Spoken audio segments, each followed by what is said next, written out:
Hello friends, આજે આપણે બનાવીશું હરિયાળી આલુ. પાલકને બાફ્યા વિના લાંબી પ્રોસેસ કર્યા વિના આપણે હેલ્ધી અને ટેસ્ટી શાક બનાવીશું. જેના માટે મેં અહીં નાની નાની બટાકીઓ લીધી છે, જેને આપણે સરસ રીતે વોશ કરી લઈશું. હવે આપણે તેને પ્રેશર કુકરમાં આપણે તેને મીઠું નાખી અને જરૂર પૂરતું પાણી ઉમેરીને આપણે તેને પ્રેશર કુક કરીશું. હવે 2 નંગ લીલા મરચાં સાથે અડધો ટુકડો આદુનો અને લીલું લસણ ઉમેરીને આપણે એક પેસ્ટ તૈયાર કરીશું. અહીં આપણે કોઈ ખડા મસાલાનો ઉપયોગ નથી કરવાના, તેમ છતાં ટેસ્ટી અને હેલ્ધી શાક તૈયાર થશે. હવે એક જોડી પાલકને અહીં વોશ કરીને તૈયાર રાખી છે, તેની આપણે હવે પેસ્ટ તૈયાર કરી લઈશું. તો એક મિક્સર જારમાં આપણે તેની પેસ્ટ તૈયાર કરીશું. નાની નાની બટાકી પણ બોઇલ થઈને તૈયાર છે, જેની મેં છાલ ઉતારી લીધી છે. હવે એક પેનમાં આપણે તેલ મૂકીશું.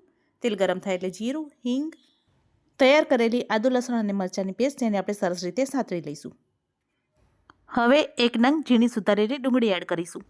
હવે ડુંગળીની કચાશ દૂર થાય અને તેલ સરસ છૂટું પડે એ રીતે આપણે તેને સાંતળી લઈશું. હવે આપણે શાકમાં મસાલા એડ કરીશું. તો હળદર પાવડર, લાલ મરચું પાવડર, ધાણા જીરું અને સ્વાદ પ્રમાણે મીઠું ઉમેરીશું. મસાલાને સરસ રીતે મિક્સ કરી અને આપણે જે ગ્રીન પેસ્ટ તૈયાર કરી છે તે ઉમેરીશું અને બધું સરસ રીતે મિક્સ કરી લઈશું. અને હવે જે આપણે બટાકીને બાફીને તૈયાર રાખી છે તે ઉમેરીશું અને બટાકીના ભાગનું મીઠું એડ કરીશું અને બધું સરસ રીતે હલાવીને મિક્સ કરી લઈશું.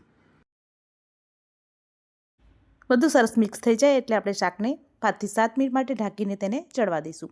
શાકમાંથી તેલ છૂટું પડે એટલે આપણે ખોલીને જોઈ લઈશું અને શાકને એકદમ સરસ રીતે હલાવીને મિક્સ કરી લઈશું. હવે આપણે તેમાં 1 ચમચી ગરમ મસાલો એડ કરીશું અને બધું સરસ રીતે મિક્સ કરી લઈશું. તો તમે જોઈ શકો છો, આપણે પાલકને બોઇલ નથી કરી, તેમ છતાં પણ શાકનો કલર એકદમ સરસ ગ્રીન જળવાઈ રહ્યો છે. હવે આપણે તેમાં અડધી ચમચી જેટલી ખાંડ ઉમેરીશું. ખાંડ ઉમેરવાથી પાલકનો જે તુરો ટેસ્ટ આવતો હોય છે તે બેલેન્સ થઈ જશે. અને પાલકને આપણે ઢાંકીને કૂક કરી છે એટલે પાલક એકદમ સરસ રીતે બોઇલ થઈ ગઈ છે. તો તમે જોઈ શકો છો, ઓછી પ્રોસેસમાં આપણું એકદમ સરસ મજાનું હરિયાળી આલુ સબ્જી બનીને તૈયાર છે. તો આ હેલ્ધી સબ્જી બનાવવાનું ના ભૂલતા.